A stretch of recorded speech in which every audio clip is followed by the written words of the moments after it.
Gotta smoke my pipe so I develop lung cancer and die at a young age.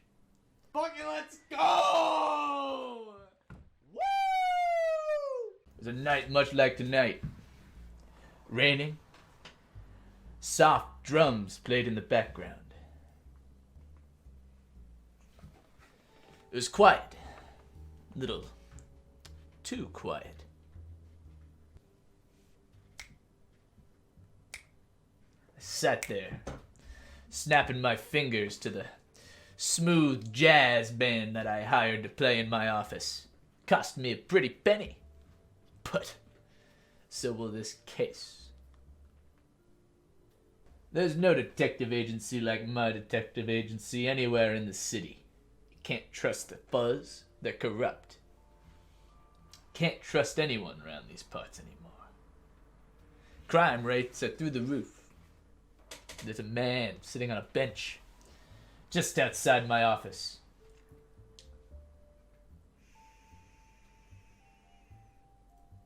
He was good looking, a handsome gent. Like he had a little bit of Italian, maybe a little Irish. Solid jawline, nice teeth.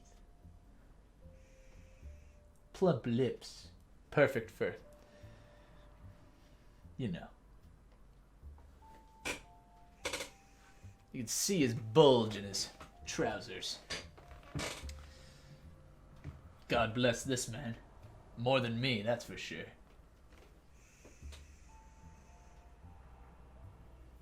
The only part of him that I'd change would be his ears.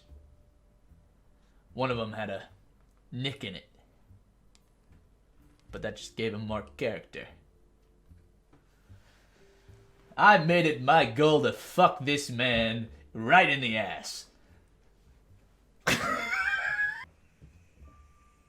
asked him what his problem was, why it was so early, because it must have been urgent. He said he was married. Damn. Strike one for you, Mr. Man.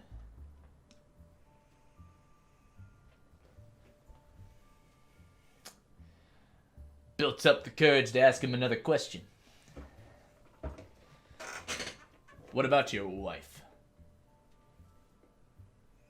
And he said, she hasn't been home for a number of days, Mr. Gigantus. And I says to him, I says, I'll take your case. I'll take your case.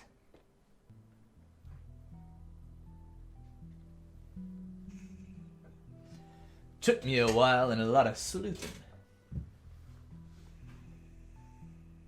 But I finally found a clue. 2 plane tickets to Guadalajara, Mexico. Perfect place to go if you want to commit any more crimes. So I followed him.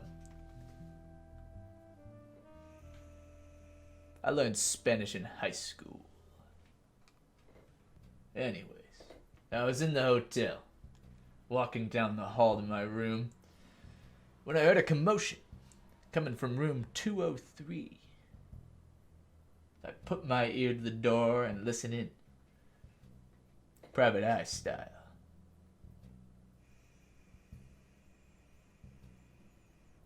There are 2 voices. Potentially 3. 2 of them were gruff. And one of them was obviously a dame. I can spot a broad from miles, let alone hear one.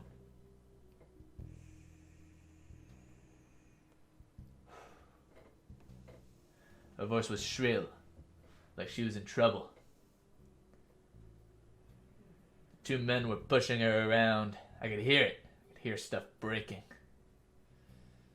So naturally, I let him get a few punches in and then kicked down the door. And there they were. The woman held down, one man with a revolver, the other holding her, threatening. So I whips out my revolver, Colt 45. American made. And I fired. Bang! Bam! Bam! Bam! 4 bullets into that man's chest. The other man looked astonished. Scared, in fact.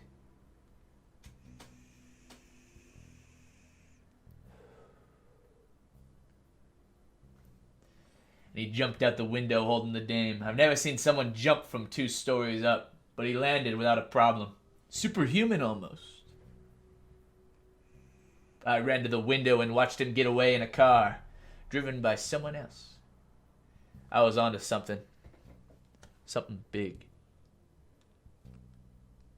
Naturally, because I was both drunk and tired, I went back to my room. The trail was cold. It was gone. Nothing.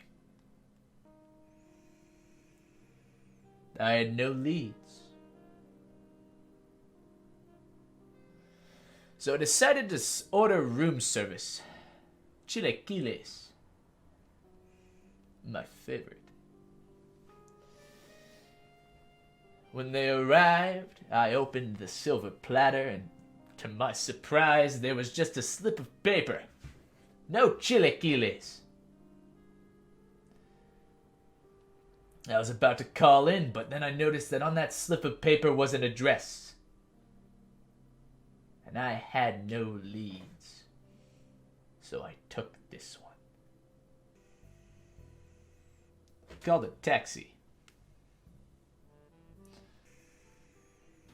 When we got to the address,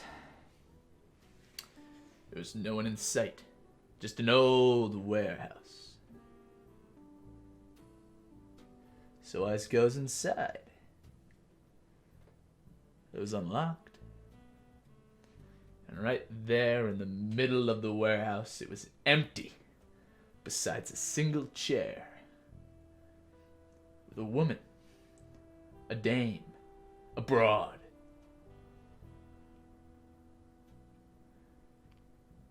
Burlap sack over her head. Tied up.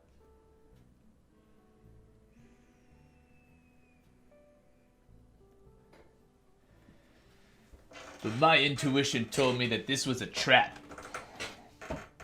So you know what I did? I went back to the hotel and waited it out. 2 days is how much I paid for at that hotel. My return flight was 3 days later. So on the 3rd day, I went back to that warehouse, and that woman was still there. Waiting. Screaming through a gag. But I untied her and identified her as this man's missing wife. Another case solved by the Cranius Gigantus Detective Agency.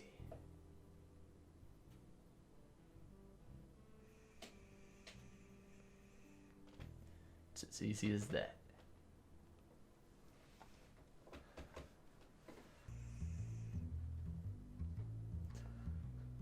This pipe tastes like shit, by the way. I've just been breathing in dirty air, and I'm like, why am I getting lightheaded?